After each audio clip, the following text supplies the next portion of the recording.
Mira, José Luis, ese tema es muy claro en el siguiente sentido, en dos razones.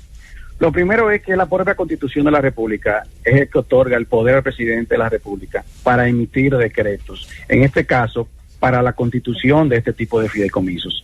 No puede haber una resolución del Congreso que altere esa potestad del presidente de designar y remover un funcionario, y en este caso, un comité técnico de un fideicomiso público. Pero segundo, es que es el propio contrato que establece que esos miembros del comité técnico fueron designados por decreto, por lo cual es la propia resolución que aprobará ese contrato de fideicomiso que que te interrumpa, Manuel, de que esa designación, porque está hablando un jurista, emitida por decreto, está hablando un hombre que Sigmund conoce todos esos mecanismos nacionales de una formación integral. Ahora, no puede el presidente de la República remover a una de esas personas porque han sido designadas por el poder legislativo. ¿Quiere decir eso que el poder legislativo tendría en ese caso más importancia que las decisiones del jefe del Estado? No, don Álvaro. Mire, primero, gracias por sus palabras. El presidente de la República no pierde las competencias que son otorgadas por la propia Constitución para la designación y remoción de servidores públicos, en este caso, miembros del comité técnico de un fideicomiso. O sea que la resolución del Congreso no le impide al presidente que mañana decidir la remoción de esos miembros del comité técnico. Tenemos que establecer también que hay una diferencia entre una resolución y una ley. La resolución que emite el decreto es la ratificación de un contrato de fideicomiso. No tiene la misma naturaleza jurídica que una legislación.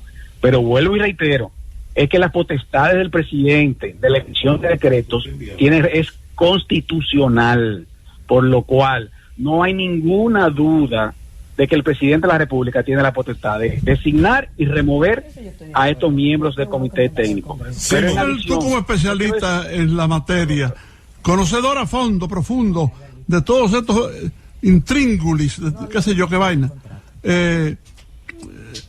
¿tú estás de acuerdo como institución y ahora para este caso de la energía eléctrica, tú estás de acuerdo con el fideicomiso? Don Álvaro, sí, mire, lo primero que la utilización del fideicomiso de Punta Catalina, hay que aclarar, como lo dijo el presidente de la República, no es una privatización. El fideicomiso Punta Catalina se crea, primero, por la razón de que al la CDE estar en proceso de liquidación, Punta Catalina quedaba en un limbo jurídico de cuál era la propiedad de esta. Entonces tenía que ubicarse la planta ya sea en una empresa pública o un fideicomiso público. El gobierno decidió utilizar la figura fideicomiso porque es una figura que es más transparente, que va inclusive al Congreso como está yendo, para que el propio Congreso verifique ese contrato, verifique la idoneidad del mismo y ratifique las obligaciones que asuma el fiduciario, en este caso que Fiduciaria Reserva, que es una fiduciaria del gobierno. O sea, es el mejor vehículo que pudo haber utilizado el gobierno para la operación y el manejo de la planta, sin lugar a duda. Pero además yo quiero agregar algo, don Álvaro. Se ha estado hablando que los miembros de ese comité técnico son todos empresarios, y eso no es correcto. El señor Celso Marrancini, que es el único empresario de ese grupo, pero en adición al señor Celso Marrancini está el señor José Luis Actis, que ha sido un servidor público por más de 10 años del Ministerio de Hacienda, que viene del gobierno del PLD. El señor Noel Báez es actualmente el consultor jurídico del Ministerio de la Presidencia. Giorgi Reynoso, que ustedes todos lo conocen, es miembro del Consejo Unificado de las EDES, designado por decreto. O sea, es un comité técnico compuesto por funcionarios públicos, la mayoría. O sea que tampoco es cierto de que todos son empresarios. Sí. Entonces, aquí hay una ratificación y una validación clara de que el fideicomiso Punta Catalina sigue controlado y seguirá controlado por el Estado Dominicano. Sigmund, Felipe Romero, Mira, hermano. ¿Cómo está, Felipe? Lo primero es que nadie se opone al fideicomiso. Lo único que se está pidiendo es que, ¿por qué la representación tiene que ser una representación física, de persona física? Intuito persona. Y no de persona jurídica. Es lo primero. Lo segundo es explicar... Perdón, Felipe.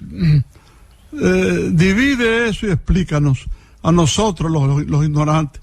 La persona que jurídica... la persona física y la persona jurídica, ¿qué quiere decir eso? La persona física, don Álvaro, son la persona in situ persona que asumen una responsabilidad de manera personal frente a una designación determinada o frente a un hecho. La persona jurídica son los que representan las instituciones, de manera que son las personas que tienen una representación a través de una institución. Quienes están representadas son las instituciones, no la persona de manera individual. Esas personas que conforman ese comité técnico ahí no tienen representación jurídica, son individuos que actúan en función de los intereses que ellos entienden que deben de actuar.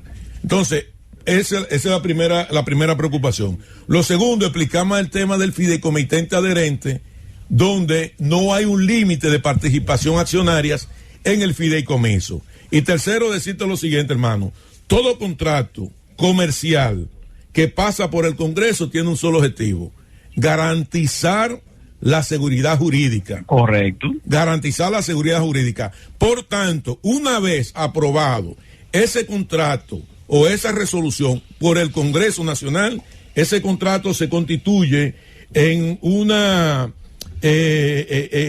vinculante a todas las instituciones para evitar que en el futuro cualquier individuo pueda alterar la cláusula que esté contenida en ese contrato.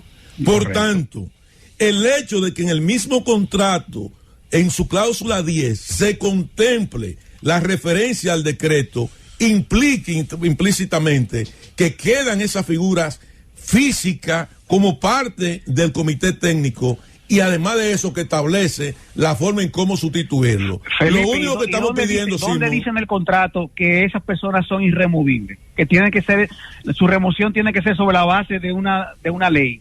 No, ¿Dónde lo dice? No lo dice, pero déjame decirte algo, amigo. ¿Y dónde allí dice? Un momentico, por favor. Si el contrato muy buena la pregunta que hace Manuel. No solo que no existe, como va a explicar ahora el maestro Nayib Chaede, sino que, bueno, el que nombra es el que quita. Sigmund, si nos dejas responder, te puedo decir lo siguiente. Sí, claro. Y te voy a responder con una pregunta. ¿Qué necesidad había de colocar los nombres en el contrato de las personas que iban a aparecer en el decreto, cuando simplemente en ese contrato debió decir que el Poder Ejecutivo designaría el comité técnico por decreto? Pero cuando tú le pones nombre y apellido... Pero tú no estás respondiendo. Perdón, hermano. Tú estás haciendo una pregunta. Pero te estoy respondiendo. No, tú estás cuando tú le pones nombre y apellido y lo haces una resolución del Congreso Nacional, que no está por encima del decreto. ¿Quién ha dicho que no? En el ordenamiento legal dominicano está primero la Constitución, luego la ley, luego los decretos y por debajo la resolución. Pero no es la resolución del Poder Ejecutivo. Del Congreso. No del Congreso, no. Vamos a escuchar así, en el aire. Adelante. Nayib, ¿de quién es la potestad constitucional de designar ese tipo de funcionarios? ¿Y para qué lo llevan? Es del presidente, hasta tanto tú no lo sometes a otro poder. No, es cierto, el Congreso Nacional no puede modificar una potestad constitucional del presidente de la República. La del Congreso es constitucional también. No, solo con una reforma constitucional, no mediante una resolución. Es una resolución. Es imposible que mediante una resolución se modifique la potestad. Y si es así, como tú estás planteando, ¿por qué razón, pregunto yo, tienen que someter eso con nombre y apellido cuando pueden perfectamente hacer lo que dicen allí? Es revisarlo, Simón, no es que nos oponemos a eso. No se pudo, mira, Felipe, pudo haber hecho, se pudo haber nos conocemos, no me refiero a eso tuyo. O mencionando nuestra mentalidad, me pongo yo número uno ahí, en esa necedad, el que, bueno, no se mencionan los nombres y se dice, eso es expresamente para meter ahí su gente, y entonces es peor que citarlos. Concluyo mi debate. Una pregunta de mi parte, y obviamente la hemos discutido aquí fuera, de hecho hablaba ahora mismo con un congresista. El ordenamiento legal dominicano, sería bueno, Sigmund, que lo expliques en tus palabras. La Constitución por encima de todo, las leyes, y está el poder ejecutivo para emitir decretos. Entonces, con ese contrato, si se emite una resolución desde el Congreso, eso, en el ordenamiento legal dominicano, no está por encima de los decretos. ¿Es así, Sigmund? Es que eso es una resolución, bueno, y digo, tiene una naturaleza distinta a una ley. Exactamente. Una naturaleza distinta a una ley. Y vuelvo, rectifico lo siguiente también. Vamos a darle el razonamiento a lo que dice Felipe y Nayib. Es que el propio contrato reconoce que la designación se hizo por decreto, por lo cual su remoción solamente puede ser por decreto. O sea, si se hubiese querido atribuirse el Congreso, la atribución de designación se hace de manera expresa, pero el Congreso no lo puede hacer porque es una designación constitucionalmente expresa designada al presidente de la República. O sea, el hecho de que estén los nombres o no estén los nombres, señores, es un simple tema de forma. No querramos ver algo ahí que no existe. Una pregunta, Sigmund, para ti. ¿Un decreto puede modificar una resolución del Congreso? Es que no, oye, que perdón. Es que Nayib, son dos normas jurídicas distintas. Ah, ¿verdad? Son dos normas jurídicas distintas. Pero tampoco una resolución puede modificar un decreto. Entonces, ¿para qué pusieron los nombres en el contrato? Tú estás allí ahogándote en un vaso de agua. No es verdad. Pusieron los nombres en el contrato. Los nombres. Todo fideicomiso tiene una unidad técnica, un comité técnico, todos se designan en el contrato de fideicomiso. En este caso, simplemente lo que se hizo una mención intuito persona, que en otros casos no se ha hecho intuito persona, pero eso no implica que eso lo petrifica a esas 5 personas como funcionarios permanentes por 30 años en este fideicomiso. Simón, te compro esa parte para yo ir concluyendo ya con el debate, pero te voy a hacer una pregunta. Si las resoluciones que apruebe el Congreso Nacional, que son contratos comerciales, y el fideicomiso es un contrato comercial, y me voy a la rescisión del contrato o al tema que hubo que ver con Codasa, con los peajes, y al tema del contrato de la autopista del Nordeste, si es así, ¿por qué razón el Congreso entonces, de golpe y porrazo, no varió la cláusula del contrato de la autopista del Nordeste y tuvo que negociar? No lo varió, Felipe, porque implicaba situaciones jurídicas, ya que existe una cláusula penal. Okay. O sea, el contrato aprobado por el Congreso ratificó de manera como tal todas las cláusulas del mismo. No puede proceder a revocarla posteriormente, ya que haya sido ratificada por este.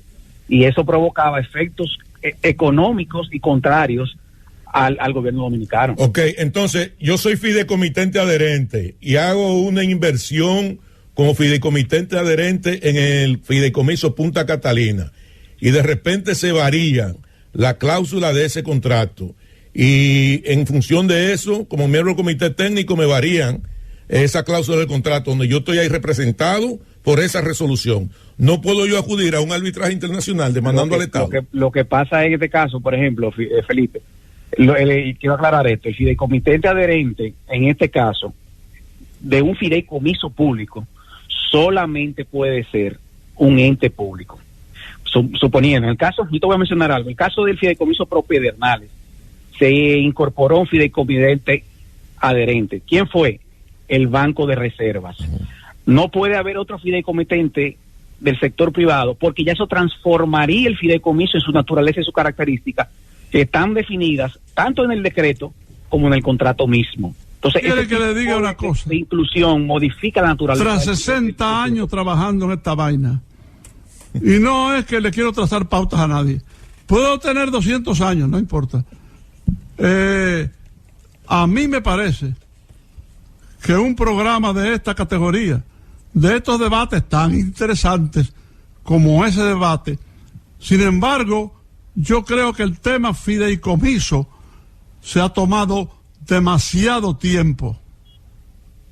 Es importante, don Álvaro, para todos, es importante para el país. Por eso el gobierno de la mañana le dedica todo ese tiempo y dedicará todo el tiempo que sea necesario para discutir algo que es de interés nacional. Ahora, yo finalmente le quiero hacer una pregunta al buen amigo Sigmund Freud, director de Alianza Público-Privada, y es de cómo Sigmund, por ejemplo, después que ese contrato sea aprobado a través de una resolución del Congreso, sí, donde aparecen los nombres de los miembros del comité técnico, ¿cómo yo saco de esa resolución esos nombres que están ahí detallados uno a uno y que fueron aprobados por el Congreso Nacional? ¿Cómo yo lo saco con un decreto de esa resolución del Congreso? No, que la resolución simplemente aprueba el contrato de fideicomiso. Dentro de las cláusulas del contrato de fideicomiso se estableció que el presidente de la República designa por un decreto a esos miembros del comité técnico. Es decir, que la propia resolución ratificó la potestad constitucional del presidente de designar y remover. Ahora te pregunto, Nayibe, si el presidente no fue que pudo nombrar, sino una resolución, entonces quiere decir que esa designación de esos 5 fuera ilegal, lo cual no es. Entonces, una resolución no puede modificar esa potestad constitucional. Esa persona puede ser revocada, removida mediante otro decreto del presidente de la República, que fue la manera como se designaron.